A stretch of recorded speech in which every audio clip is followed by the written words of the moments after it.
అభిమాన నాయకుడు జనసేనాని పవన్ కళ్యాణ్ గారికి ప్రత్యేకంగా అభినందనలు, ధన్యవాదాలు, శుభాకాంక్షలు తెలియజేస్తూ ఈ రాష్ట్రంలో 5 సంవత్సరాలుగా జరుగుతున్నటువంటి దారుణాలు, వికృత చేష్టలు, అనుభవ రాహిత్యం, అప్పుల పాలు, ఎక్కడా కూడా ప్రజలకి తమ జీవన యానం సాఫీగా సాగిన పరిస్థితుల్లో తిరిగి చంద్రబాబు నాయుడు గారు ముఖ్యమంత్రి కావాలని, దానికి అండగా నేనుంటానని ఒక పక్క బీజేపీ, మరో పక్క జనసేన అందరూ కలిసి ఏదైతే జగన్మోహన్ రెడ్డిని పారదోలడానికి విచ్చేసిన సందర్భంలో ఓట్లు చేలకూడదు, తిరిగి జగన్మోహన్ రెడ్డి రాష్ట్రంలోకి రాకూడదు, ఈ రాష్ట్ర ప్రజల సుఖశాంతులు కలిగి ముఖ్యంగా దళితులు, బడుగు బలహీన వర్గాలు ఈ రాష్ట్రంలో సరైన జీవనం కొనసాగించాలని ఒక మంచి సంకల్పంతో మీ ముందుకు వచ్చిన సందర్భంలో మీ అందరూ ఎదురు చూస్తున్నట్లు ఎక్కువ సమయం నేను తీసుకోను. తప్పకుండా పవన్ కళ్యాణ్ గారు మాట్లాడే ముందు ఒక 3 మాత్రమే ఉన్నారు. ముందుగా జనసేన పార్టీ తరఫున పోటీ చేస్తున్నటువంటి మిత్రులు, ముందుగా సోదరులు తెలుగుదేశం పార్టీ ఇన్ఛార్జ్ మీ అందరి అభిమాన నాయకుడు బొడ్డు వెంకటరమణ చౌదరి గారిని మాట్లాడవలసిందిగా ఆహ్వానిస్తా ఉన్నాం.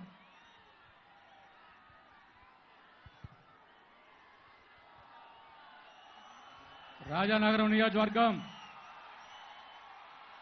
జన సైనికులకి, తెలుగుదేశం పార్టీ అభిమానులకి, బీజేపీ పార్టీ అభిమానులందరికీ కూడా పేరు పేరున నా హృదయపూర్వక నమస్కారాలు.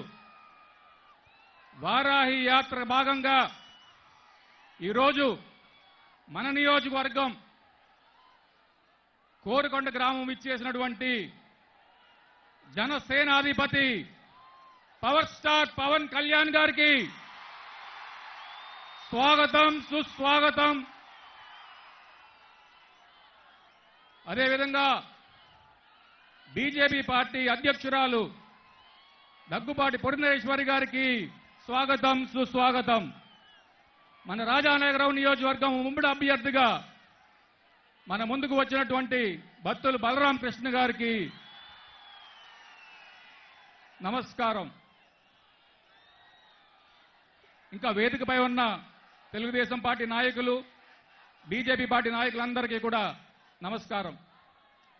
మనం గోదావరి ఉధృతత చూస్తాం, కానీ ఈరోజు కోరుకొండ గ్రామంలో జనసంద్రంగా ప్రవహించినటువంటి మీ అందరికీ కూడా పేరు పేరున పాదాభివందనాలు తెలుపుకుంటున్నాం. ఈరోజు కోరుకొండ గ్రామంలో మిమ్మల్ని చూస్తుంటే రాబోయే ఎన్నికల్లో తప్పనిసరిగా కూటమి విజయం ఇక్కడ సాధిస్తుందనే నమ్మకం మనందరికీ వస్తుంది.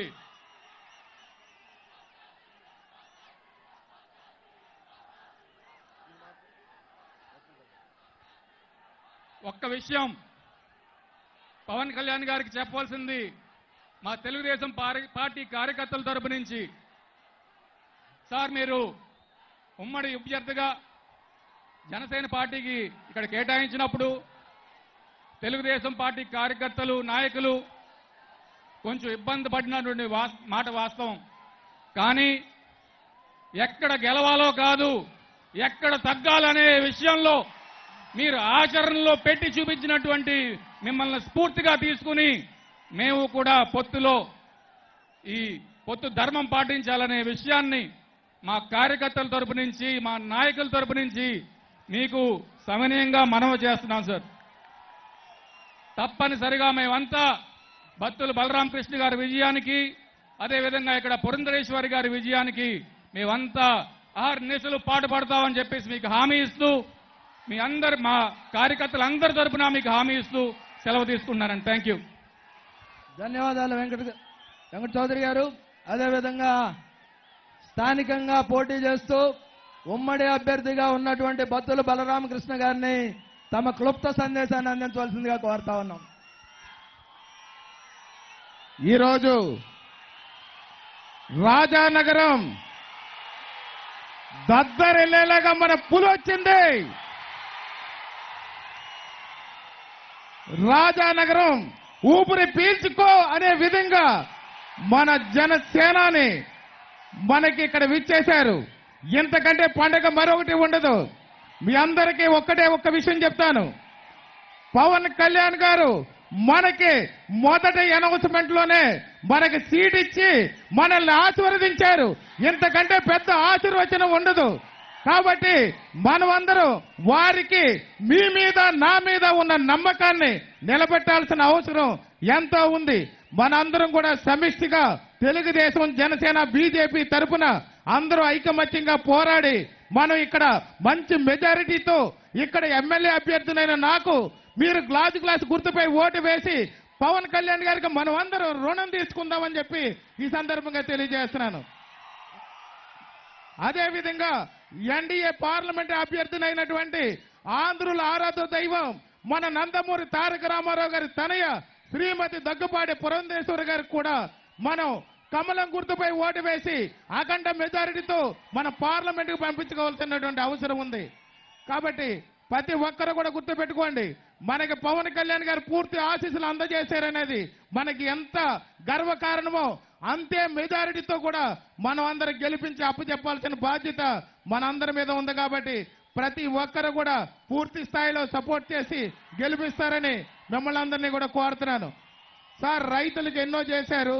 ఇప్పుడు వరకు పార్టీలోకి వచ్చిన దగ్గర నుంచి మీ ఆశయాలు నచ్చి, మీ యొక్క భవిష్యత్తు కార్యాచరణ నచ్చి, యువత కోసం, రైతుల కోసం, మహిళల కోసం పడుతున్నటువంటి తపన చూసి రాజకీయాల్లోకి వచ్చాను సార్. మాకు ఇక్కడ తాగునీరు, సాగునీరు సక్రమంగా లేక రైతులు అల్లాడిపోతున్నారు. గోదావరి పక్కన ఉన్నటువంటి మాకు గొంతెండిపోతుంది సార్ తాగునీరు లేక. అదేవిధంగా లక్ష్మీ నరసింహస్వామికి ఎన్ని కష్టాలు వచ్చినాయి అంటే, కానీ గర్భగుడిలో కూడా ఈ వర్షానికి నీళ్లు కారిపోయి ఆ యొక్క స్వామివారు తడిసిపోతున్నారు సార్.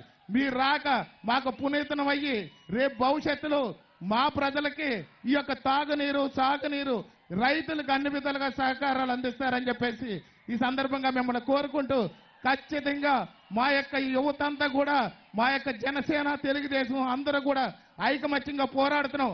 దానికి బీజేపీ తోడైంది. ఖచ్చితంగా మాత్రం మంచి మెజారిటీతో మీ అందరం తీసుకొచ్చి గెలిపించి మీకు అప్పగిస్తాం సార్. మాకు మాత్రం ఈ యొక్క రైతులకు కష్టాలు మాత్రం తీర్చాలని మరొకసారి కోరుకుంటూ సెలవు తీసుకున్నాం. జై జనసేన, జై తెలుగుదేశం, జై బీజేపీ. ధన్యవాదాలు బత్తుల బలరామకృష్ణ గారు. అదేవిధంగా అన్న నందమూరి తారక రామారావు గారి తనయ, బీజేపీ అధ్యక్షురాలు, రాజమండ్రి పార్లమెంట్ అభ్యర్థి శ్రీమతి పురంధరేశ్వర గారిని తమ సందేశాన్ని అందించవలసిందిగా కోరుతా ఉన్నాం. ఎందరో మహానుభావులు, అందరికీ వందనములంటూ సోదరులు పవన్ కళ్యాణ్ గారికి, బత్తుల బలరామయ్య గారికి, జవహర్ గారికి, చౌదరి గారికి, బొమ్ముల దత్ గారికి, వేదిక మీద ఉన్నటువంటి వారందరికీ, దానికి తోడు సాగర్ కెరటన్లా ఉవ్వెత్తున ఎగిసిపడుతూ ఇక్కడ ఉత్సాహంతో వచ్చినటువంటి జన సైనికులకి, భారతీయ జనతా పార్టీ కార్యకర్తలకి, తెలుగు తమ్ముళ్ళకి ప్రతి ఒక్కరికి పేరు పేరున ముందుగా నా నమస్కారాలు నేను తెలియజేస్తున్నాను. 5 సంవత్సరాల క్రితం ఒక ఆశతో, విశ్వాసంతో ఒక పార్టీని మనం అధికారంలోకి తీసుకురావడం జరిగింది. కానీ గడిచిన 5 సంవత్సరాల కాలం మనం ఎన్ని ఇబ్బందులు పడ్డామో మీ అందరికీ తెలియనటువంటి విషయం కాదు. పదే పదే జగన్మోహన్ రెడ్డి గారు చెప్తారు, ఫ్యాన్ అనేది ఇంట్లోనే ఉండాలి అని. కానీ ఇంట్లో ఉన్నటువంటి ఫ్యాన్ స్పీడ్ 1, 2, 3 లేదా 4 మీదే ఉండాలి. కానీ మనం అనుకోకుండా ఫ్యాన్ స్పీడ్ ని 151 మీద పెట్టేశాం. పర్యవసానం ఇంటి కప్పు ఎగిరిపోయింది, గోడలు కూలిపోయాలి, శిథిలాల్లో మనం అందరం కూడా నిలిచి ఉన్నాం అనేటువంటి విషయాన్ని మీరందరూ గమనించవలసినటువంటి విషయం. ఏ రంగానికి ఇవాళ న్యాయం జరగలేదు. ఈ సమాజంలో ఉన్నటువంటి ఎవరికి కూడా న్యాయం జరిగినటువంటి దాఖలాలు లేవు. ఒక్కసారి మనం వెనుదిరిగి చూసుకున్నట్లయితే అభివృద్ధికి మారుపేరైనటువంటి ఆంధ్ర రాష్ట్రం ఇవాళ తలలేని మొండన్లా, రాజధాని లేనటువంటి రాష్ట్రంలా ఏ విధంగా ప్రజలు మన అవహేళన చేస్తున్నారో ఒక్కసారి మీరు అందరూ కూడా ఆలోచించవలసినటువంటి అవసరం ఉంది. అదేవిధంగా పోలవరం నిర్మాణం అప్పట్లో జగన్మోహన్ రెడ్డి గారు నేను రివర్స్ టెండరింగ్ చేస్తాను, సకాలంలో పోలవరం నిర్మాణం చేస్తాను అని చెప్పి ఆనాడు చెప్తే మనం అందరం కూడా నిజమని చెప్పి నమ్మాం. కానీ వారు ఏదైతే రివర్స్ టెండరింగ్ అన్నారో అది పోలవరం నిర్మాణమే రివర్స్ గేర్ లో వెళ్తుందని చెప్పి మనం ఎవరూ కూడా ఆనాడు ఊహించినటువంటి పరిస్థితి. రాజధాని కోసం 34,000 ఎకరాలు ఇచ్చినటువంటి త్యాగధనులు మన రైతు సోదరులు, వారి జీవితాలు ఇవాళ బజారు పడినటువంటి విషయం మనందరికీ తెలుసు అని చెప్పి నేను విశ్వసిస్తున్నాను. అదేవిధంగా మన బిడ్డలు, మన యువత, వారికి మేము ప్రతి సంవత్సరం కూడా మెగా డిఎస్సి ఇస్తూ వారికి ఉపాధి అవకాశాలు కల్పిస్తామని చెప్పి ఆనాడు చెప్పారు. ఇవాళ జగన్మోహన్ రెడ్డి గారిని ప్రశ్నిస్తున్నాం, ఎంతమంది బిడ్డలకి మీరు ఉద్యోగాలు ఇచ్చారో మా బిడ్డలకి సమాధానం చెప్పాలి అని చెప్పి వారిని ప్రశ్నిస్తున్నాం. అదేవిధంగా నాణ్యత లేనటువంటి మద్యం తాగించి ప్రజల జీవితాలతో ఆడుకుంటూ శవాల మీద పేలాలు ఏరుకునే విధంగా మా జేబులు నిండితే చాలు అని చెప్పి ఇవాళ ఏదైతే వైఖరి ఈ ప్రభుత్వం చూపిస్తుందో దానికి చర్మగీతం పాడించవలసినటువంటి బాధ్యత మనందరి మీద ఉన్నది అని చెప్పి మీరందరూ కూడా గమనించాలి. అదేవిధంగా మహిళల మీద పెరుగుతున్నటువంటి అత్యాచారాలు, కేంద్రంలో వచ్చినటువంటి రిపోర్ట్ ప్రకారం ప్రతి సంవత్సరం కూడా దగ్గర 15 నుండి 20% మహిళల మీద ఇవాళ దౌర్జన్యాలు పెరిగిపోతున్నాయని చెప్పి రిపోర్ట్లు చెప్తున్నాయి. ఎత్ర నార్యంత పూజ్యంతే రమంతే తత్ర దేవతాహ అని చెప్పి పూజించుకునేటువంటి సంస్కృతి మనదైతే తాడేపల్లి ప్యాలెస్ కి కూతవేటు దూరంలో ఒక ఎస్సీ మహిళ మీద అత్యాచారం జరిగితే ఆ మహిళని హత్య చేస్తే ఆ కుటుంబానికి సైతం ఇవాళ న్యాయం చేయనటువంటి పరిస్థితిని మన రాష్ట్రంలో చూస్తున్నాం. మరి అదే విధంగా మరి రైతులు, ఇక్కడ ఉన్నటువంటి రైతు సోదరులందరూ కూడా ఊహించాలి.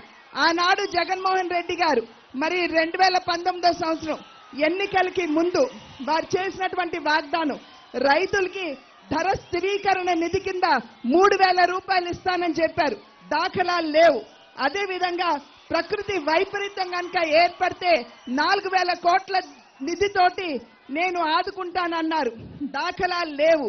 మరి ఆ సందర్భంలో నిజంగా ఇటువంటి ప్రభుత్వం అధికారంలో కొనసాగాల ఒక్కసారి మనం అందరం కూడా ఆలోచించుకోవాల్సినటువంటి తరుణం ఆసన్నమైంది అని చెప్పి మీ అందరికీ కూడా నేను తెలియజేసుకుంటున్నాను.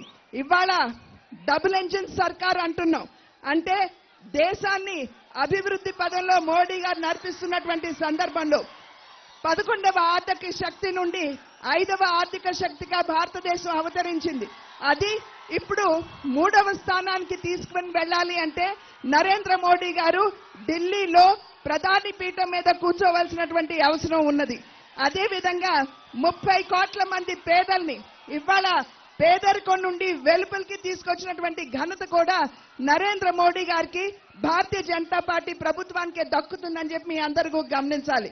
ఇవాళ దేశంలో 80 కోట్ల మంది పేదలకి ఉచితంగానే బియ్యం అందించేటువంటి వ్యవస్థ ఏదైతే ఉందో ఇప్పటి వరకు కాకుండా రాబోయే 5 సంవత్సరాల కాలం కూడా పొడిగిస్తాము, కొనసాగిస్తామని మోడీ గారు చెప్పినటువంటి నేపథ్యంలో పేదల కోసం ఢిల్లీలో ఎన్డీఏ కూటమి, ప్రధానిగా నరేంద్ర మోడీ గారు ఎన్డీఏ కూటమి అధికారంలోకి రావాలి. అదేవిధంగా రాష్ట్రంలో మనకి సుపరిపాలన కావాలంటే చంద్రబాబు నాయుడు గారు ముఖ్యమంత్రిగా ఇక్కడ సైతం ఎన్డీఏ కూటమి అధికారంలోకి రావాల్సినటువంటి ఆవశ్యకత చాలా ఉన్నది అని చెప్పి మీ అందరికీ తెలియజేసుకుంటున్నాను. అయితే దీనికి కొనసాగింపుగా 3వ ఇంజిన్ కూడా మనకి ఇక్కడ కోరుకొండలో అవసరం అని చెప్పి మీరందరూ కూడా గమనించాలి. ఎందుకంటే ఇందాక సోదరులు చెప్పారు, కోరుకున్న వరాలు ఇచ్చేటువంటి లక్ష్మీ నరసింహస్వామి కోరుకొండ 1200 ఎకరాలు ఆ ఆలయం కింద ఉంటే నేటికి సైతం వాటిని రిజిస్టర్ చేయకుండా పేదలు ఎంత బాధపడుతున్నారో నాకంటే కూడా మీ అందరికీ తెలుసు. అదేవిధంగా ఇక్కడ ఉన్నటువంటి గాంధీ బొమ్మల సెంటర్ దగ్గర హత్య జరిగితే ఒక కేసు కూడా రిజిస్టర్ చేయలేనటువంటి దౌర్భాగ్యపు పరిస్థితిలో ఇవాళ కోరుకొండ ఉన్నది అంటే ఇది ఎంత బాధాకరం. ఇక్కడ మీరు ఎన్నుకున్నటువంటి ప్రతినిధి చెప్పారు, ఇక్కడ మార్కెట్ యార్డ్ నిర్మాణం చేస్తారని చెప్పారు. ఈ దగ్గరలోనే రాజా గారు బ్రహ్మాండమైనటువంటి ఇల్లు కట్టుకున్నారు, కానీ మార్కెట్ యార్డ్ కట్టేటువంటి గుండె మనసు ఆయనకి రాలేదు. అంటే ఇటువంటి ప్రజా ప్రతినిధి మనకు కావాలా? ఒక్కసారి ఆలోచించుకోండి. కనుకనే అంటున్నాం, డబుల్ ఇంజిన్ సర్కార్ కాదు, ట్రిపుల్ ఇంజిన్ సర్కార్. కేంద్రంలో ఎన్డీఏ కూటమి అధికారంలోకి రావాలి, ప్రధానిగా నరేంద్ర మోడీ గారు ఉండాలి. రాష్ట్రంలో ఎన్డీఏ కూటమి అధికారంలోకి రావాలి, ఇక్కడ చంద్రబాబు నాయుడు గారు ముఖ్యమంత్రిగా ఉండాలి. ఇక్కడ రాజమండ్రిలో కూటమి బలపరిచినటువంటి అభ్యర్థులుగా పార్లమెంట్ కి నన్ను మీరు కమలం పువ్వు మీద ఆశీర్వదించి పార్లమెంట్ పంపించాలి.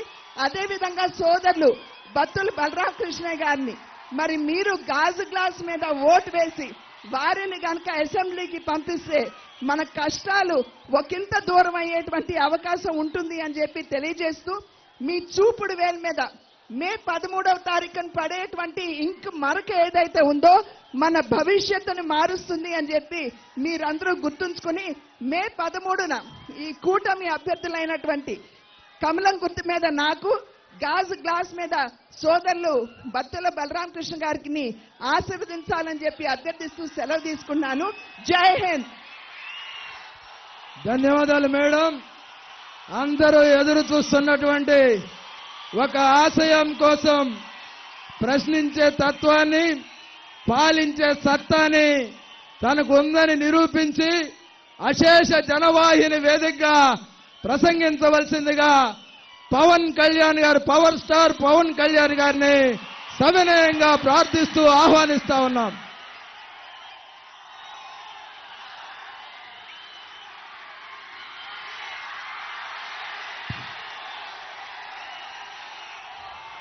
ఏంటబ్బా పరదాల మహారాణి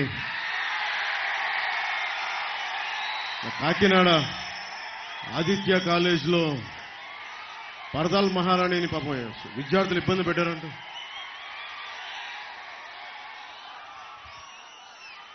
మన రాష్ట్రాన్ని మహారాణికి విద్యార్థులు కొంచెం జాగ్రత్త, వాళ్ళు కక్ష పెట్టేసుకుంటారు. ఆ మహారాణి వెళ్ళిపోవాల్సిన సమయం ఆసన్నమైంది. కొత్త తరం, మీ తరానికి బంగారు భవిష్యత్తు ఇవ్వడానికి దేశంలోనూ రాష్ట్రంలోనూ ఎన్డీఏ కూటమి వస్తుంది. మేము బంగారు భవిష్యత్తుకి బలమైన బాట వేస్తాం.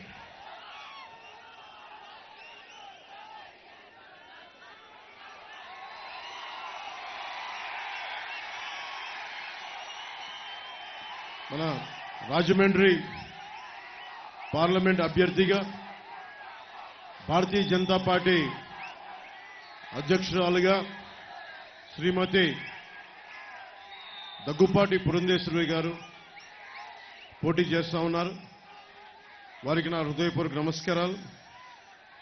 అలాగే గాజు గ్లాస్ జనసేన రాజానగరం ఎమ్మెల్యే అభ్యర్థిగా గాజు గ్లాస్ గుర్తు మీద శ్రీ బత్తుల బలరామకృష్ణ గారు పోటీ చేస్తున్నారు. వారికి నా హృదయపూర్వక నమస్కారాలు. టీడీపీ తూర్పుగోదావరి జిల్లా అధ్యక్షులు కెఎస్ జవహర్ గారికి మనస్ఫూర్తిగా నా హృదయపూర్వక నమస్కారాలు. అలాగే రాజానగరం టీడీపీ ఇన్ఛార్జ్ శ్రీ బొడ్డు వెంకటరమణ చౌదరి గారికి నా హృదయపూర్వక నమస్కారాలు.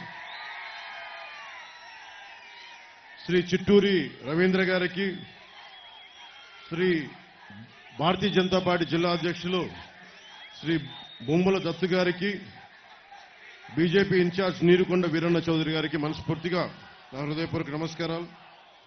ఇక్కడికి వచ్చిన నాన్నదమ్ములకి, మాడపడుచులకి, మక్క చెల్లెలకి, దారి పొడవున హారతులిస్తూ నీరాజనాలు పలికిన మా చిట్టి తల్లులకి, మబ్బుల్లో పరిగెత్తే పిడుగుల్లాంటి మా జన సైనికులకి, కదం తొక్కే వీర మహిళలకి నా హృదయపూర్వక నమస్కారాలు. ఈ కార్యక్రమాన్ని సామాజిక మాధ్యమాల్లో వీక్షిస్తున్న పెద్దలందరికీ, మీడియా అధిపతులందరికీ, పాత్రికేయులందరికీ నా హృదయపూర్వక నమస్కారాలు.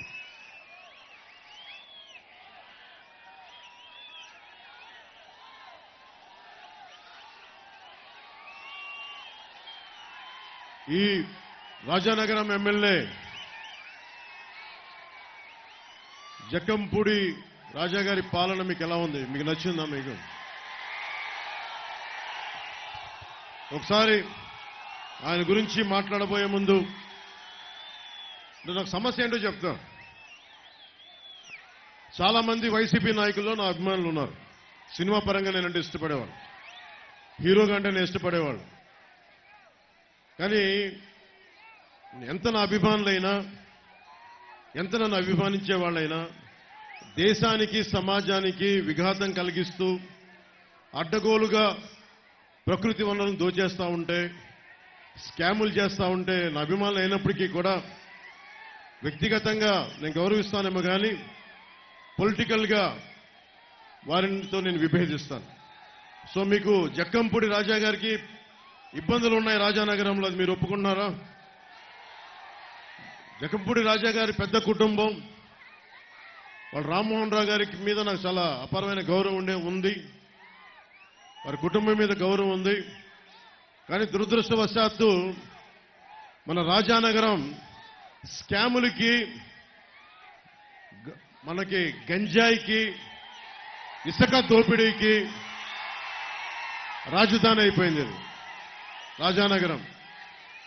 బ్లేడు బ్యాచ్లు అంట. మనం ఇదివరకు బ్లేడ్ బ్యాచ్ అంటే నేను హైదరాబాద్ ఓల్డ్ సిటీలో విన్నామండి. వస్త్రా తీసుకుని ఇలా కట్ చేస్తారని. అంటే సరైన పాలకుణ్ణి మనం ఎన్నుకోకపోతే ఈ రోజున ఆ హింసాత్మక సంస్కృతి పచ్చటి తూర్పుగోదావరి జిల్లాలో కూడా వచ్చేసింది. దీనికి ఒకటే ఒక మందు, ఎన్డీఏ కూటమి ప్రభుత్వంలోకి రావటం, వైసీపీ గూండాల తాట తీసేయడం.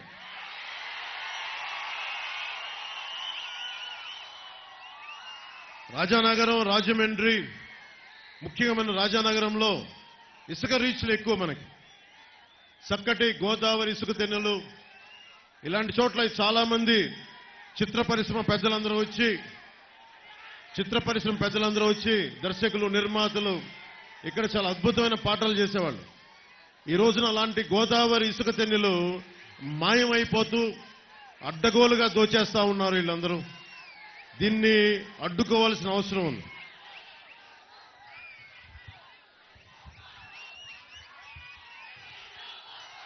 మీ ఉత్సాహం, మీ అరుపులు, మీ కేకలు ఇవన్నీ కూడా మీరు మీ భవిష్యత్తును దృష్టిలో పెట్టుకొని నేను రాజకీయాల్లోకి వచ్చాను. మీ భవిష్యత్తును దృష్టిలో పెట్టుకొని నేను మీకు ఒక బలమైన భవిష్యత్తు ఇవ్వడానికి, నేను ముఖ్యంగా ఉభయ గోదావరి జిల్లాల్లో మనకి మోర్ దాన్ 27%, కొన్ని నియోజకవర్గాల్లో నెంబర్ 1 స్థానంలో ఉండి కూడా జనసేన ఎక్కడ నెగ్గాలో కాదు, ఎక్కడ తగ్గాలో తెలియాలి. ఎందుకు ఇది పెట్టుకున్నానంటే, మళ్ళీ ఇంకొకసారి వైసీపీ ప్రభుత్వాన్ని మనం ఎఫోర్డ్ చేయలేం. వైసీపీ పాలన ఇంకొకసారి వస్తే సర్వనాశనం అయిపోద్ది ఆంధ్రప్రదేశ్. ఒక్కడు ఇంతమంది యువతున్నారు, పారిశ్రామిక వాడుందా, ఇక్కడ మనకు ఒక ఇండస్ట్రియల్ కారిడార్ ఉందా? మొన్న వేశారు 2003లో, ఒక సంవత్సరం క్రితం అప్పుడు వేశారు ఒక శంకుస్థాపన రాయి. 5 సంవత్సరాలుగా గుర్తురాల. మేము ఉన్నది కూడా, నేను ఎంతసేపు మీ భవిష్యత్తు ఎలా ఉండాలి. చాలా మంది ఇక్కడ యువకులున్నారు, యువకులున్నారు. ముఖ్యంగా ఈ రోజున మిగతా మేడం పురంధేశ్వరి గారు మాట్లాడారు. నేను మీ భవిష్యత్తు గురించి మాట్లాడుతాను. ఈరోజు మీరందరూ 2019లో చాలా మంది మొదటి ఓటు వచ్చిన వాళ్ళు ఉన్నారు. ఇప్పుడు ఈ రోజున మీ అందరికీ 25 ఏళ్ళు వచ్చేసి ఉంటాయి దాదాపు. మీ ప్రతి ఓటు చాలా చాలా విలువైంది. మీరు ఆలోచించి ఆచితూచి ఓటేయకపోతే, ఎమోషనల్గా ఓటేస్తే, మా కులమనో, మా వర్గమనో, మాకెందుకో నచ్చాడనో మీరు ఆలోచించకుండా ఓటేస్తే మీ భవిష్యత్తు నాశనం అయిపోద్ది. నా బాధ, నా భయం అదే. ఆ వైసీపీ ఫ్యాన్కి సౌండ్ ఎక్కువ, గాలి తక్కువ.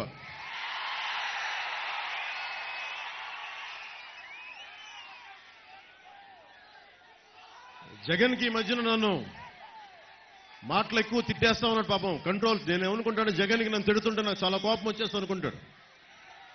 నన్ను మీరు ఏమి తిట్టినా నాకు కోపం రాదు. మీ మీద ఒక్క ఈగ వాలితే నాకు ఆపాద మస్తకం. ఒక దళిత డ్రైవర్ని డోర్ డెలివరీ చేస్తే నాకు వచ్చిన కోపం చాలా చాలా ఎక్కువ.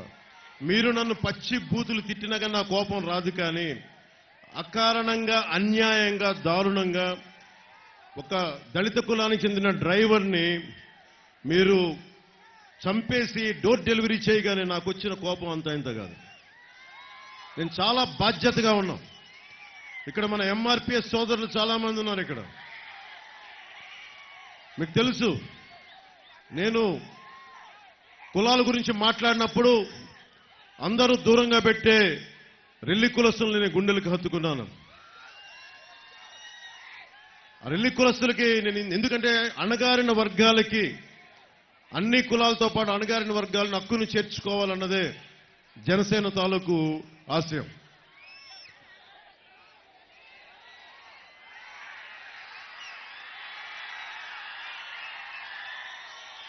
రాజానగరం అనగానే నాకు వచ్చింది, నేను చూసింది, జిల్లాలోనే, ఆంధ్రప్రదేశ్లోనే అతి ఎక్కువ గంజాయి వ్యాపారం, అతి పెద్ద బెట్టింగ్ ర్యాకెట్లు, 3 ఇళ్లు తీసుకొని మరి ఇక్కడ మనకి బెట్టింగ్ నడుపుతారంట.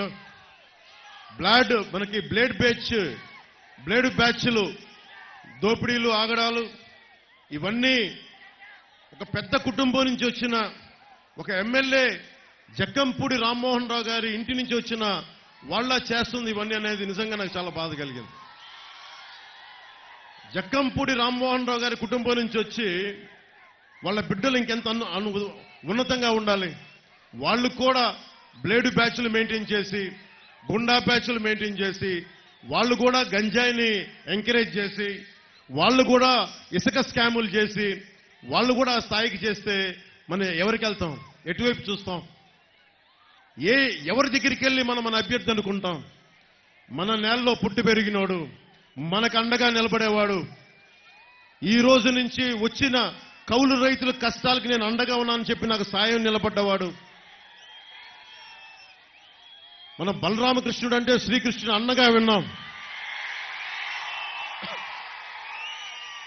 అలాంటి బలరాముడు రాజానగరానికి అండగా ఉన్నాడు. బలరామకృష్ణుడు పెద్దంటి వ్యక్తి కాదు, కింద నుంచి పైకి వచ్చినవాడు, ఒడిదుడుకులు ఎదుర్కొంటున్నవాడు, అండగా నిలబడేవాడు. అందుకనే నా మొట్టమొదటి అనౌన్స్ చేసిన సీటు రాజానగరం అనౌన్స్ చేశాను.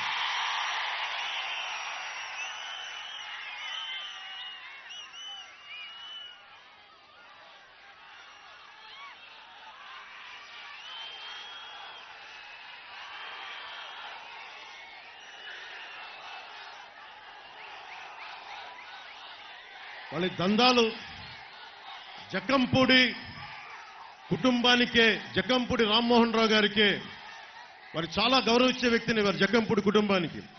కానీ వారి పిల్లలు అంటే చెడు సావాసం ఎలా ఉంటుందంటే, జగన్ సావాసం చేస్తే జక్కంపూడి గారి పిల్లలు కూడా పాడైపోరనడానికి ఇదే నిదర్శనం.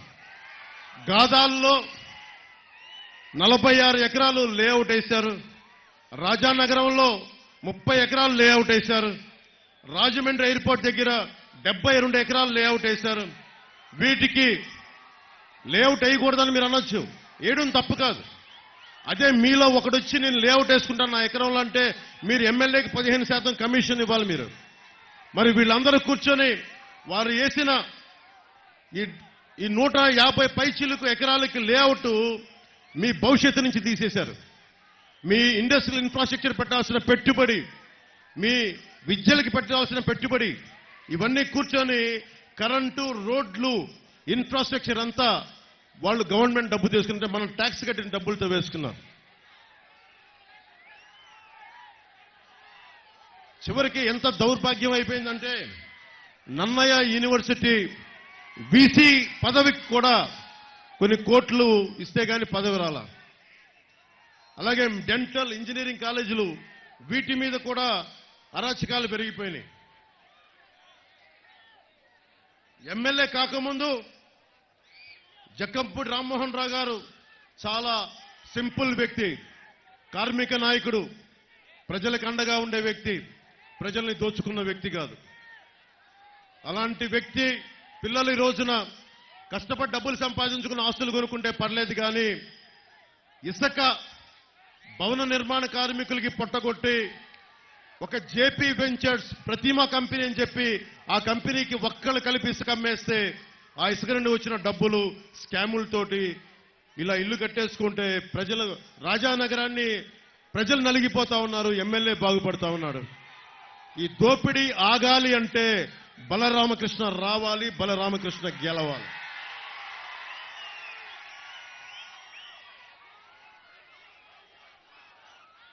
ముఖ్యంగా మన కోరుకొండ మండలంలోనే ప్రభుత్వం చేత 600 ఎకరాలు కొనిపించారు.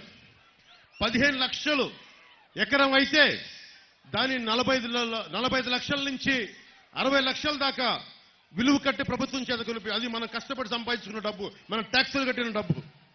అది స్థలం యజమానులకి 20 లక్షలు ఇచ్చి బ్యాలెన్స్ వీళ్ళు తీసుకున్నారు. ఎందుకు ఎవ్వరూ ఉండలేని తీర ప్రాంతానికి రక్షణగా ఉండే మడ అడుగు ఆవ భూములను కూడా 40 లక్షలకి అమ్మేశారు. నిజంగా విలువైన ప్లాట్లు ఉన్న చోట వాళ్ళ బినామీల పేర్లు తీసుకున్నారు, వాళ్ళ బినామీల మీద తీసుకున్నారు. ఎక్వైర్ చేసిన 600 ఎకరాల్లో ఇంకా 150 ఎకరాల్లో ఇంకా వీళ్ళు కూర్చొని వ్యవసాయం మొదలు పెడతా ఉన్నారు.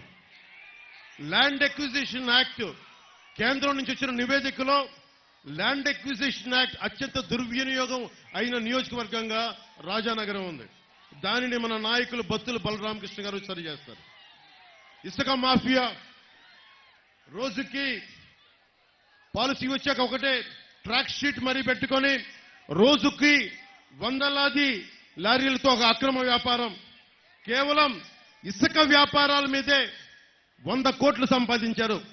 ఈ 100 కోట్లు స్థానిక ఎమ్మెల్యే తీసుకున్నారా, వైఎస్ జగన్ తీసుకున్నాడా, అది వాళ్ళిద్దరి మధ్య ఒప్పందం, అది మనకు తెలియదు. అది మొన్నే తోట త్రిమూర్తులు గారి ఇష్యూ చూసాం. 28 సంవత్సరాల క్రితం దళితులకి శిరోముండనం చేయిస్తే మళ్ళీ అలాంటి సంఘటన ఈ రోజున మళ్ళీ మనకి కొంతకాలం క్రితం రాజానగరంలో జరిగింది. తప్పులు చేస్తే కోర్టులు శిక్ష విధించడం, పోలీస్ స్టేషన్లో కంప్లైంట్లు ఇవ్వడం వేరే, కానీ చట్టాన్ని మనం చేతుల్లోకి తీసుకొని అగౌరవపరచటం, వారి మీద దాడులు చేయటం, ఇది నిజంగా అనైతికం. అందుకని ఇది పోవాలి, ఇలాంటి అరాచకాలు పోవాలంటే బత్తుల బలరామకృష్ణ గారు ఎమ్మెల్యేగా గెలవాలి.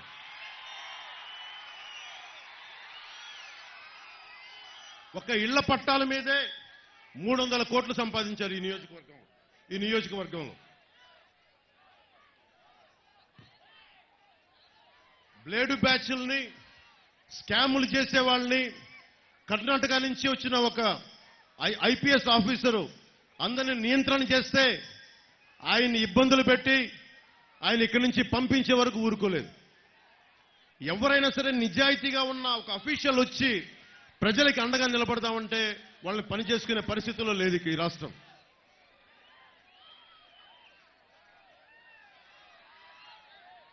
ఒక ఇరిగేషన్ అసిస్టెంట్ ఇంజనీర్ మీద దాడి చేశారు. అధికారులు కంప్లైంట్ ఇస్తే ఒక్కళ్ళు దాని మీద చర్య తీసుకోవాలి. మనం కొండలు, వాగులు, వంకలు మన సంపదది. కొండలు, కోనలు, వాగులు, వంకలు మన సంపదది. దాన్ని ఎవడు ధ్వంసం చేయడానికి లేదు. మన రాజానగరంలోనే కేశవరం, కోటి, మునగాల, కాటవరం, కూనవరం, నాగంపల్లి, రాజానగరంలో కొండల్ని అడ్డదిడ్డంగా తవ్వేశారు. కొండల తాలూకు అందాన్ని తీసేశారు. గ్రావెల్లు, మట్టి, రాళ్లు ఇష్టం వచ్చినట్టు అమ్మేసుకున్నారు.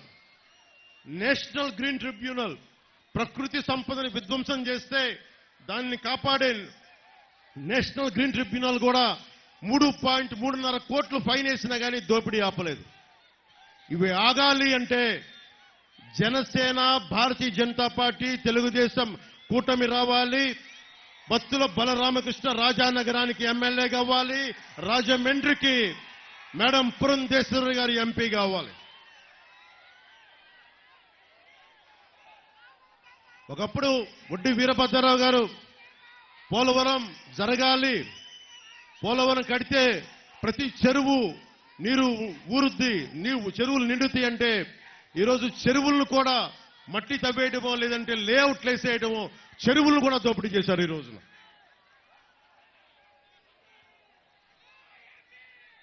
ప్రతిసారి ఎవరో మాట్లాడతా నేను కులాలను దాటి ఆలోచించేవాడిని, రెల్లి కులాన్ని ఇంత గుండెల్లో తీసుకున్నవాడిని. సినిమాల్లోకి రాకముందు అన్ని మతాలు సమానం అంట జానీ అని చెప్పి ఒక క్రిస్టియన్ యువకుడు కథ తీసిన వాడిని.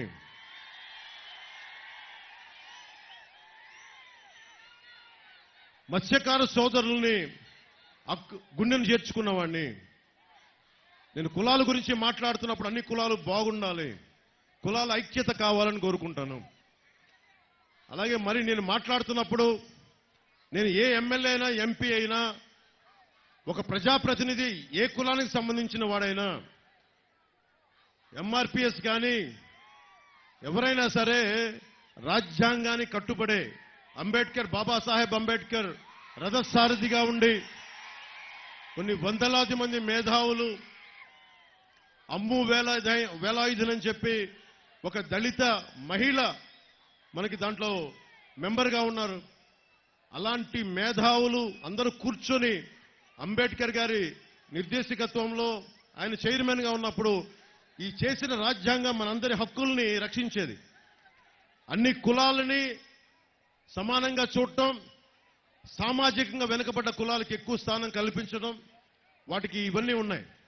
అలాగే ప్రతిసారి నేను ఎప్పుడూ అన్ని కులాలు బాగుండాలని కోరుకునేవాడిని. నా స్నేహితులు కానీ నా సన్నిహితులు కానీ ఎప్పుడు కూడా అన్ని కులాలు అన్ని మతాలు ఉన్నాయి. సినిమాల్లో కూడా నేను ఎప్పుడు ఒక కులానికి సంబంధించిన పేరు నేను ఎప్పుడు పెట్టుకోలేదు. అంత బలమైన వ్యక్తిత్వం నాకు మనకి సినిమా వరకు వ్యక్తిపరంగా నా జీవితంలో ఎప్పుడు కులాలని దాటే ఉంది నా జీవితం, నా స్నేహితులు కానీ నా వ్యక్తిగత జీవితంలో కానీ. మతానికి వస్తే నా భార్య ఒక రష్యన్ ఆర్థడాక్స్ క్రిస్టియన్ నా భార్య. మన ఈ మధ్యన వైసీపీ నాయకులు మాట్లాడుతున్న దృష్టికి పట్టుకొచ్చారు. సామాజిక మాధ్యమాల్లో నరేంద్ర మోదీ గారి ఫోటో వేసి, చంద్రబాబు గారి ఫోటో వేసి, నా ఫోటో వేసి ఒకటే చెప్తా ఉన్నారంట, వీళ్ళు వస్తే చర్చిలకు ఇబ్బంది అవుద్ది అని అంటే ఒకటే చెప్తా ఉన్నా. నేను సినిమాలని ఆ రోజున ఏవాసించా, నేను జానీ అనే సినిమా తీయడానికి. ఓట్లు పడతాయనా? లేదు. సమాజం అందరూ బాగుండాలి. ఎంతసేపు హీరోలు ఒక మతం నుంచే కాదు వేరే మతం నుంచి రావాలని కూడా ఆలోచించాను. అందుకే జానీ అని పెట్టాను దానికి. అలాంటి నేను నా బిడ్డలే, తల్లి ఆర్థడాక్స్ క్రిస్టియన్ అంటే నా బిడ్డలకి చాయిస్ ఇచ్చాను. దేవుణ్ణి మీరు ఏ రూపంలో కొలుచుకుంటారా? జీసస్ క్రైస్ట్ గా కొలుచుకుంటే సంతోషం. నేను ఎవరిని, నా బిడ్డల్ని కూడా మీరు ఏ మతంను ఏ ధర్మాన్ని మీ గుండెల్లో వెలుగొస్తో ఆ ధర్మాన్ని పాటించమని చెప్పి అలాంటి వాడిని. అలాంటి నేను బాబాసాహెబ్ అంబేద్కర్ని గుండెల్లో స్ఫూర్తి నింపుకున్న వాడిని. అలాంటి నేను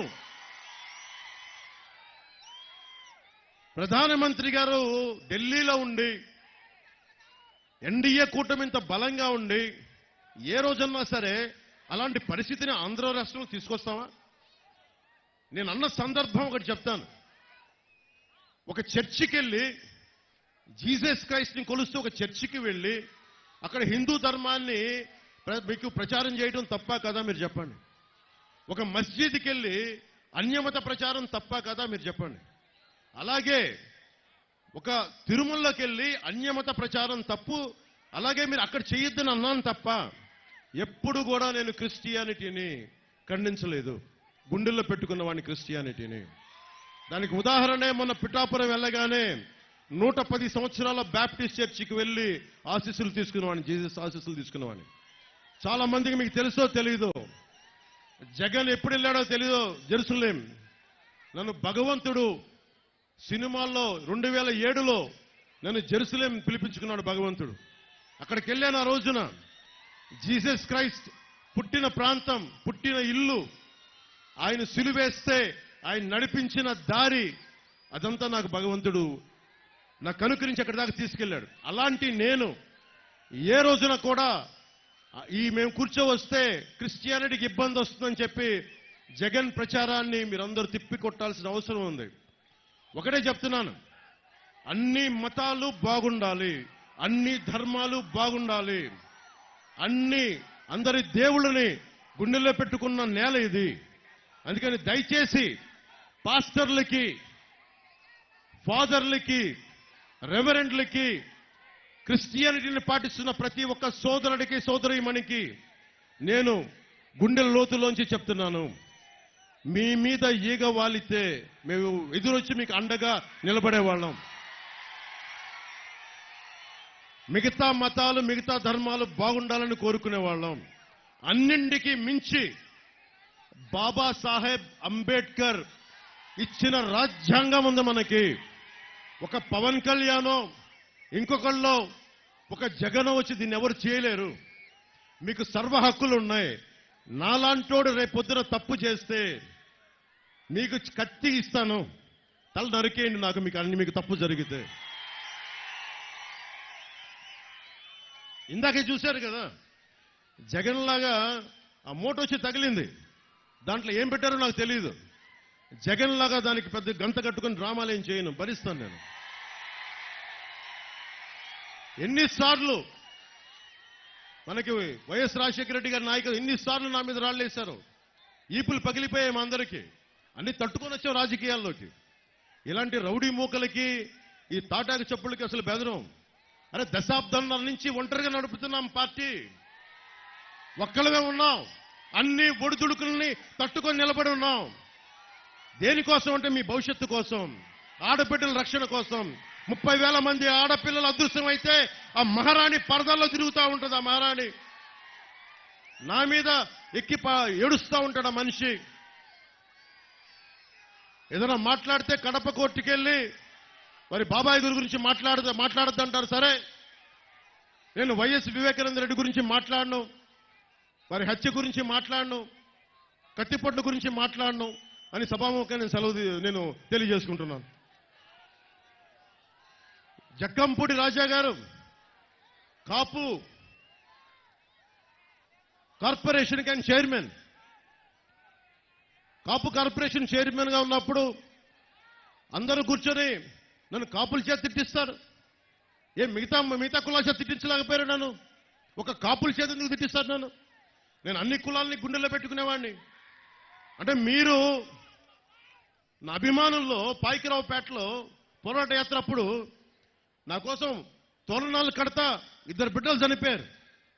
చనిపోయి వాళ్ళ ఇళ్ళకెళ్తే ఒక రూమ్ ఇల్లు, లోపలికి పోతే నేను అడిగాను, నా అభిమానులు చనిపోయారని చెప్పి తలా నేను కొన్ని లక్షలు డబ్బులు ఇచ్చాను. బాధ కలిగింది. చూస్తే ఒకళ్ళు శెట్టిబలిజ కులానికి చెందిన అభిమాని, ఒకళ్ళు ఇంకొకళ్ళు రజక కులానికి చెందిన అభిమాని. అలాంటి నేను కులాలను దాటే మాట్లాడతాను. కాపు కులం కార్పొరేషన్ గురించి కూడా మాట్లాడుతున్నానంటే ఈ రోజున అన్ని కులాలతో పాటు కాపులకి అన్యాయం జరిగితే కాపుల గురించి ఖచ్చితంగా మాట్లాడతాం.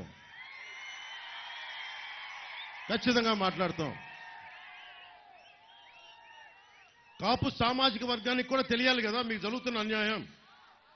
కాపు కార్పొరేషన్కి సంవత్సరానికి జగన్ 2,000 కోట్లు ఇస్తానని చెప్పి పెద్ద మన జక్కంపూడి రాజా గారిని కార్పొరేషన్ చైర్మన్ గా చేశారు. కొత్త నిధులు విడుదల చేయడం పక్కన పెట్టండి, నిధులను కూడా మళ్లించేశారు. టైపిస్ట్ కూడా జీతం ఇవ్వలేని పరిస్థితి కాపు కార్పొరేషన్లో. కాపు రిజర్వేషన్ విషయంలో ద్రోహి ఎవరో మీరు ఒకసారి ఆలోచించండి. రిజర్వేషన్ రాష్ట్ర పరిధిలో లేదని చెప్పాడు. సరే, సంతోషం, నువ్వు చేయలేకపోయావు. జగన్కి చాలా గుండె ధైర్యం ఎక్కువ, జగన్ మెచ్చుకోవాలి. కాపులకి ససేమేర రిజర్వేషన్ ఇవ్వనంటే జక్కంపూడి రాజా గారు అందరూ కూర్చోడానికి మద్దతు తెలిపారు. సో ఇక్కడ కులం లేదని మనందరికీ అర్థమవుతుంది కదా. కాపు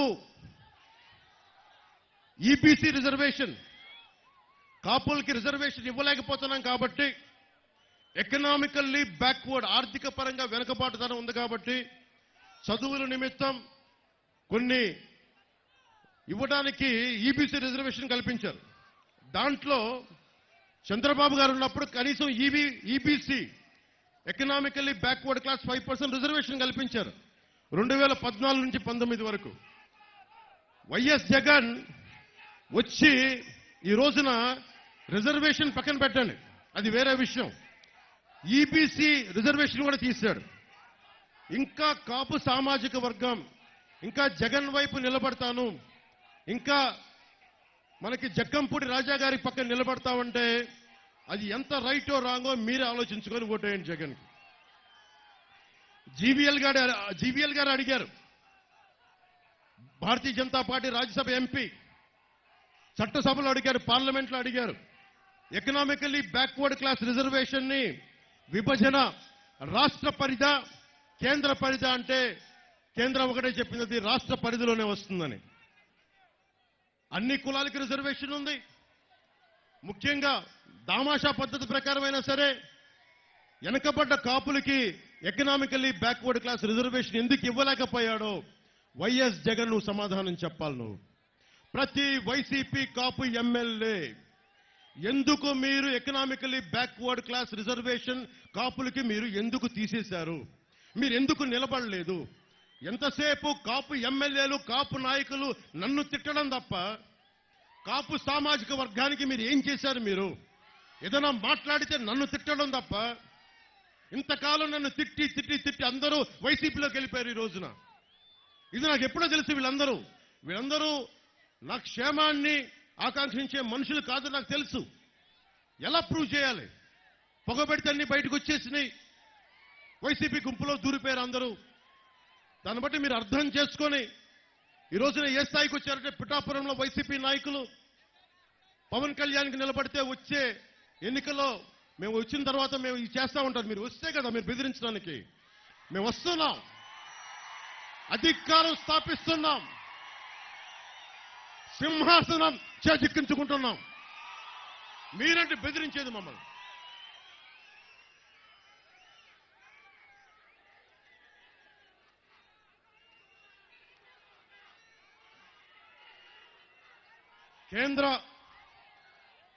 కేంద్ర ప్రభుత్వం ఎందుకు మేడం పురంధేశ్వరి గారిని రాజమండ్రి ఎంపీగా మనం గెలిపించుకోవాలి? ఇందాక బత్తుల బలరామకృష్ణ గారు చెప్తా ఉన్నారు, సాగునీరు తాగునీరు కావాలంటే కొన్ని కేంద్ర అనుమతులు తప్పవు. కొన్నిటికి పోలవరం అయితే మన చెరువులు నిండుతాయి, వీళ్ళు లేఅవుట్ వేసిన చెరువుల్ని తిరిగి చెరువులు చేద్దాం. అలాగే పోలవరం పూర్తి చేయాలి.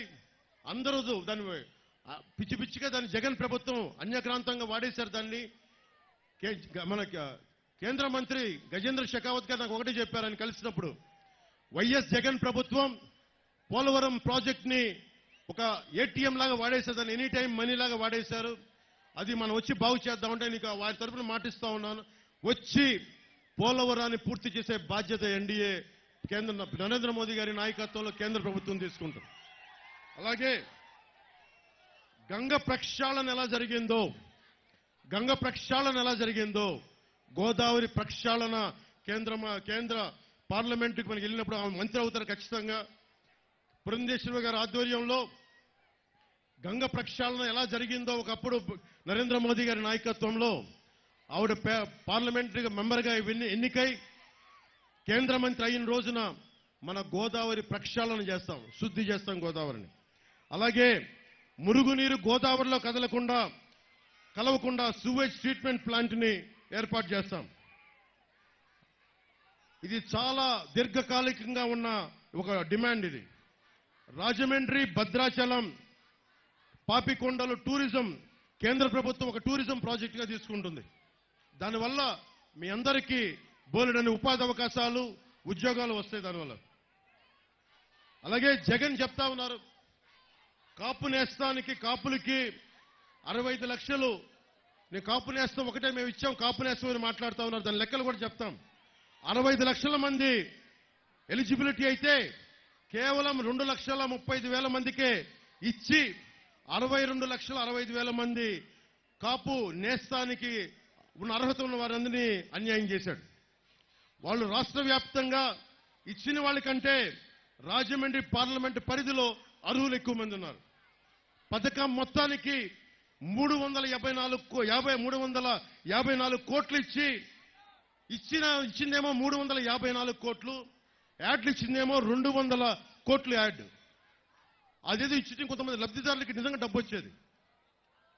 వాళ్ళ వాలంటీర్లు 65 లక్షల మహిళల ఇంటికి వెళ్లి డాక్యుమెంట్లు తీసుకొని వాళ్ళని ఆశలు రేపి కాపు నేస్తం వస్తుందని చెప్పి గాలికి వదిలేశారు. ఇట్లాగే ప్రతి కులానికి, రజకులకి ఇలాగే అన్యాయం జరిగింది, నాయి బ్రాహ్మణులకి ఇలాగే అన్యాయం జరిగింది. అన్ని కులాలకి 23, 24 మనకి పథకాలు, ఎస్సీ కులాల విద్యార్థులకు సంబంధించిన పథకాలు తీసేశారు. అంబేద్కర్ విదేశీ విద్యా పథకం తీసేశారు. దానికి జగనన్న విదేశ విద్యా పథకం అని చెప్పి దానికి కూడా డబ్బులు ఇవ్వలేదు. ఇవన్నీ మారాల్సిన అవసరం ఉంది. దాదాపు 34% ఉండే బీసీ రిజర్వేషన్లు లోకల్ బాడీ ఎన్నికల్లో 24% చేస్తే ఇన్ని వేల మంది బీసీ నాయకత్వం కోల్పోయారు ఈ రోజున.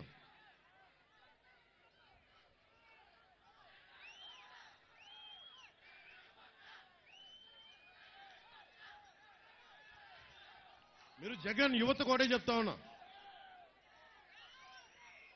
జగన్ మహారాణికి చెప్పండి. నేను చాలా మంది అంటా ఉన్నారు, నిన్న మాట్లాడుతూ ఉంటే సార్ మీ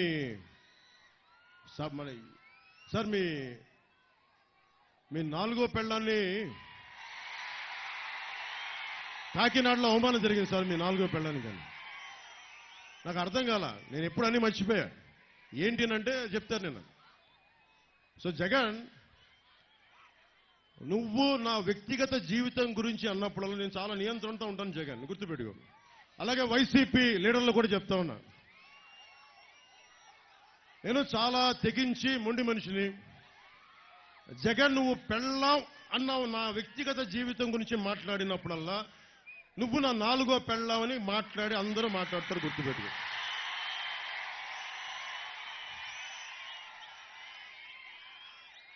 మనం మాట్లాడితే అంట నేను కూర్చోబెట్టి నియోజకవర్గాల్లో మారుస్తా ఉంటాను. మరి నువ్వెందుకు మార్చావు? నువ్వు 70 మంది ఎమ్మెల్యేలకు ఎందుకు మార్చావు? ఎక్కడో నెల్లూరులో ఉన్న వ్యక్తిని తీసుకెళ్లి నరసరావుపేట ఎంపీకి ఎందుకు పెట్టావు నువ్వు? అంటే నీకో న్యాయం, మాకో న్యాయమా? మీకున్న మీరు యువత, మీ అందరికీ ఒకటే చెప్తా ఉన్నా, మీకు ఒక పాస్పోర్ట్ రావాలి అంటే పోలీస్ వెరిఫికేషన్ ఉండాలి. మీ మీద పోలీస్ కేసు ఉంటే మీకు ఉద్యోగాలు ఇవ్వరు. పాస్పోర్ట్ రావాలంటే పాస్పోర్ట్ రాదు. మీకు చిన్నపాటి కేసు ఉంటే విదేశాలకు వెళ్ళనివ్వరు ఒకవేళ పాస్పోర్ట్ ఉన్నా. అలాంటిది మిమ్మల్ని, మీ భవిష్యత్తుని నిర్దేశించే వ్యక్తి 5 సంవత్సరాలుగా బెయిల్ మీద ఉన్నాడు. 5 సంవత్సరాలు.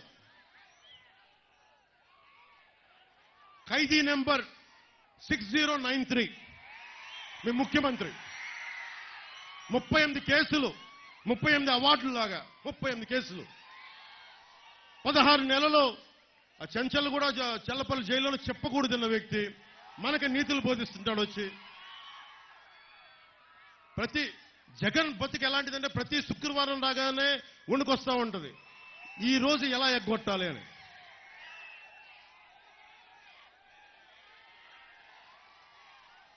జగన్, మేము వచ్చాక నీకు ఒకటి చెప్తాంలే, నువ్వెక్కడ కోరుకుంటే అక్కడ YS Jagan exclusive central jail ప్రధానమంత్రి గారితో అడిగి మేము పెట్టిస్తాం. ప్రధానమంత్రి గారు ఒకటే చెప్పారు మొన్న, బర్మార్ జిల్లా రాజస్థాన్లో ఒకటే మాట అన్నారు, కరప్ట్ చేసినోడు ఎవడైనా సరే జైలుకు పంపించడం ఖాయం అని. మనం అదే ట్వీట్ చేశారు. మీరు కరప్షన్ చేశారు జగన్, వైసీపీ నాయకులు. మోడీకి గ్యారంటీ అని చెప్పారు మోడీ గారు. మోడీ గ్యారంటీ. తప్పులు చేశారు మీరు, అరాచకాలు చేశారు, అవినీతి చేశారు. మిమ్మల్ని మోడీ గ్యారంటీతో జైలుకి పంపించడం ఖాయం మిమ్మల్ని.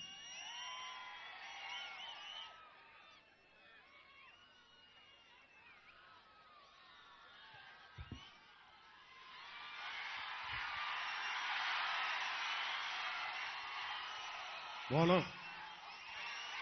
ముఖ్యంగా నా పచ్చబొట్లు పెట్టుకున్న అభిమానులకి, మీ అందరికీ ప్రతిసారి రాజమండ్రి వచ్చినప్పుడల్లా, తూర్పుగోదావరి జిల్లా వచ్చినప్పుడల్లా గుండెల్లో నా పచ్చబొట్టు పెట్టుకొని నాకు నిజంగా అంత అర్హత లేదనుకుంటాను. సో మనస్ఫూర్తిగా మీ అందరికీ ఇంకో ధన్యవాదాలు. ఒకటే చెప్తా ఉన్నా అందరి అభిమానులందరికీ, ఇక్కడ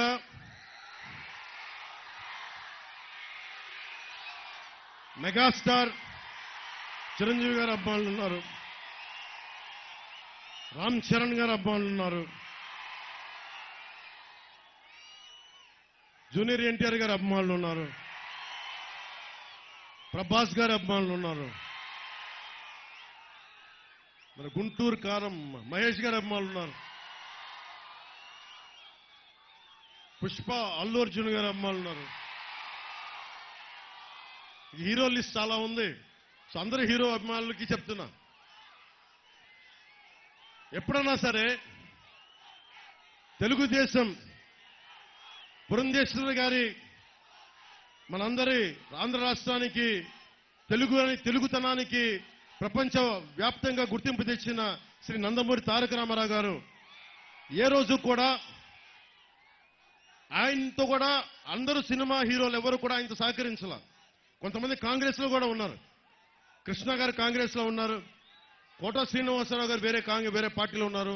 ఎన్టీ రామారావు గారిని విమర్శించేవాళ్ళు. ఏ రోజున ఎన్టీ రామారావు గారు ఎప్పుడు కూడా కృష్ణ గారిని ఒక్క మాట అనలా. అది ఎన్టీ రామారావు గారి సంస్కారం. అలాగే తెలుగుదేశం పార్టీ కూడా నేను విభేదాలు ఉన్నా కానీ నన్ను ఎప్పుడు వ్యక్తిగతంగా కూర్చోబెట్టి నా సినిమాలను ఎప్పుడు ఆపల. మీ అందరూ అభిమానించే ముఖ్యంగా ఆ రోజున చిరంజీవి గారిని, ప్రభాస్ గారిని, మహేష్ గారిని వాళ్ళ ముగ్గురిని నడిపించి ఎక్కడో ఇంటి బయట ఆపించి నడిపించి కనీసం భోజనం కూడా పెట్టకుండా ప్రైవేట్ మీటింగ్ జరుగుతూ ఉంటే అసలు ఆ మీటింగ్ జగన్కి చిరంజీవి గారికి సంబంధం లేదు. జగన్కి మీరందరూ గుండెల్లో పెట్టుకున్న లక్షలాది మంది అభిమాన నాయకులు అంటే జగన్కి కుళ్ళు. ఆ కలుగులో ఎలుకది తట్టుకోలేదు. పాపం నిన్న కాకినాడ ఆదిత్య కాలేజీలో గర్వంగా బయటకు వచ్చాడు.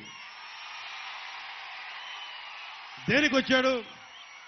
CM sir thank you sir, CM sir thank you అని చెప్తామని వచ్చారు. అక్కడ జరిగిన విషయం వేరే అనుకోండి. అంత కక్షపూరితమైన వ్యక్తి.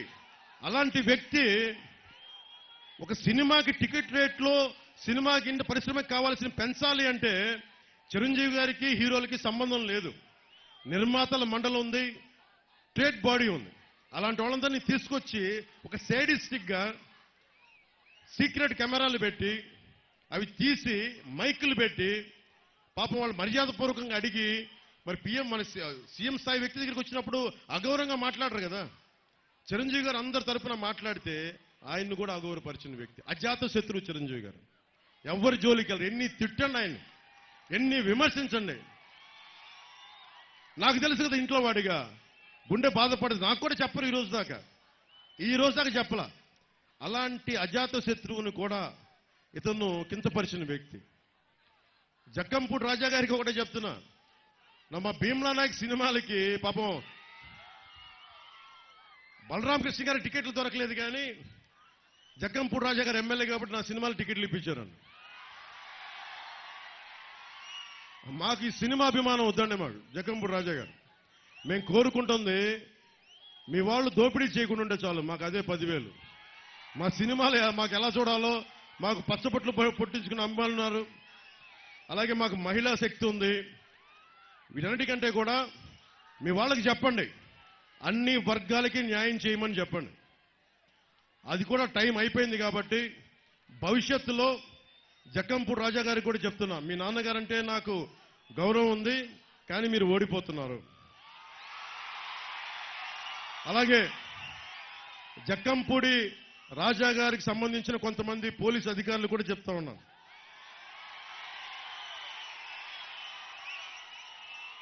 నాకు పోలీస్ శాఖ అంటే చాలా గౌరవం. నాకు జక్కంపూడి రాజా గారికి అండగా ఉండి జన సైనికుల్ని, తెలుగుదేశం కార్యకర్తల్ని, నాయకుల్ని, భారతీయ జనతా పార్టీ కార్యకర్తల్ని ఏడిపిస్తున్న పోలీస్ అధికారులకి నేను విన్నవించుకుంటా ఉన్నా, దయచేసి మీరు ఇలాంటి ఇబ్బందులు పాలు చేయకండి. ప్రభుత్వం మారబోతుంది, అది మీరు అర్థం చేసుకొని ఎలక్షన్లు పారదర్శకంగా జరిగేలాగా నేను కోరుకుంటా ఉన్నాం. ప్రభుత్వం మారిన వెంటనే మీ తీరు మార్చుకోలేకపోతే నేను చాలా అరుదుగా మాట్లాడతాను, ఇట్లా ప్రత్యేకించి మాట్లాడుతూ ఉన్నాను. బలరాం కృష్ణ గారిని టార్గెట్ చేసే పోలీసు అధికారులందరికీ చెప్తాను, దయచేసి నా విన్నపం, ఆయన్ని, ఆయన అనుచర వర్గాన్ని, జన సైనికుల్ని టార్గెట్ చేయడం ఆపేసేయండి. ఎన్నికల్ని పారదర్శకంగా ఉండేలా చేయండి. మేము వచ్చిన రోజున మీరు పారదర్శకంగా లేకపోతే ఇది నేను ప్రత్యేకమైన చర్యలు తీసుకుంటాను. దీని మీద గుర్తుపెట్టుకోండి. మన చంద్రబాబు గారితో మాట్లాడుతా ఒకటే చెప్తా ఉన్నాం,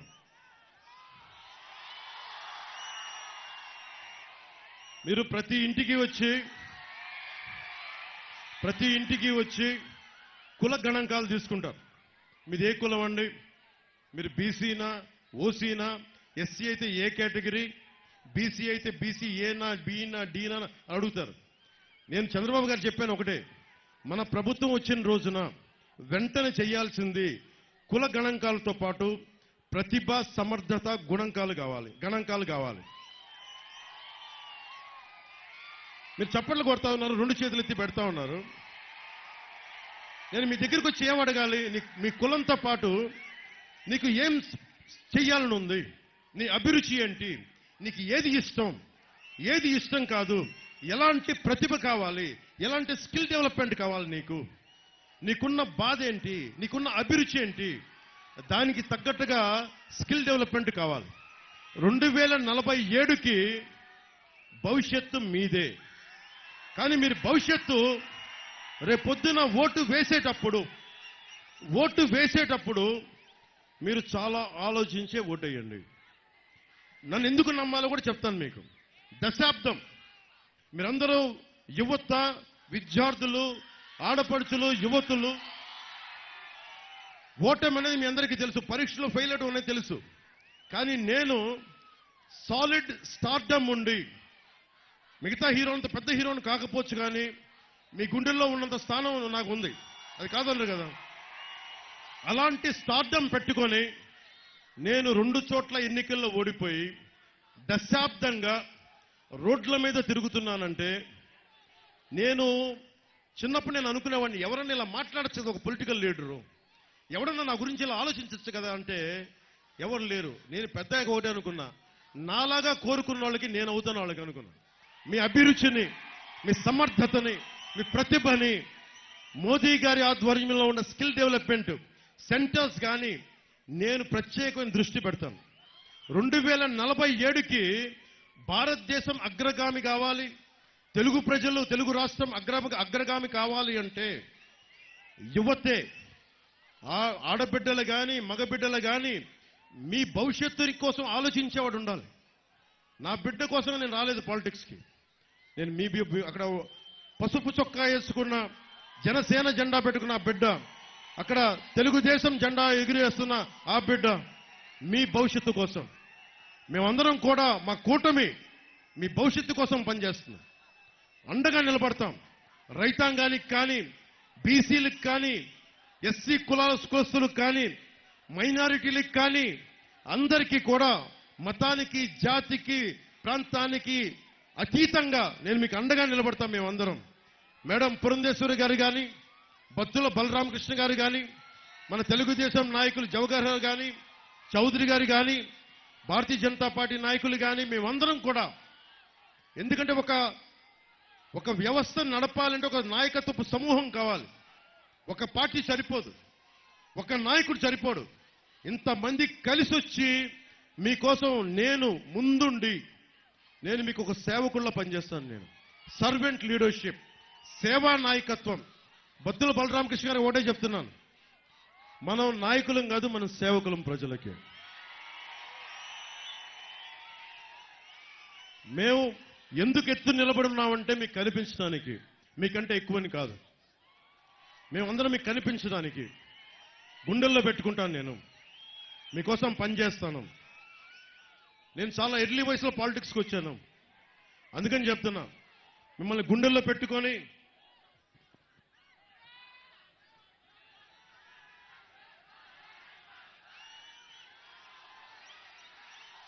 అలాగే నాకు మన కోరుకొండ నుంచి ఒకటి ఇచ్చారు నాకు. కోరుకొండలో భూములు, ఇండ్ల స్థలాలు రిజిస్ట్రేషన్ లేవని చెప్తా ఉన్నారు నా దగ్గరికి. ఎండోమెంట్లో పెట్టారు, పదవిలోకి వచ్చాక పరిష్కరించండి అని చెప్పి కోరుకొండ ప్రజలు, మీ అభిమానులు నాకు పంపించారు.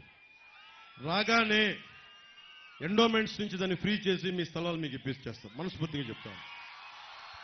అయితే జగన్ లాగా 2 వారాల్లో చేస్తాం, 3 వారాల్లో చేస్తామని చెప్పాం.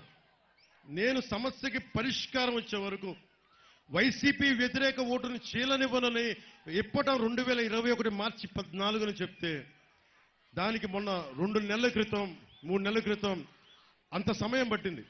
సో నేను ఒక మాట చెప్పానంటే మీకు చేస్తాను, మీకు అండగా నిలబడతాం. నేను అంతే, మా కూటమి అంతే, మొత్తం మా సభ్యులందరూ అంతే మనస్ఫూర్తిగా తెలియజేసుకుంటూ, అఖండ ప్రేమని, స్వాగతాన్ని ఇచ్చిన మీ అందరికీ ధన్యవాదాలు తెలుపుకుంటూ, మా కూటమిని చిన్న మెజారిటీతో కాదు, భారీ మెజారిటీతో గెలిపించండి, అదే కోరుకుంటాం.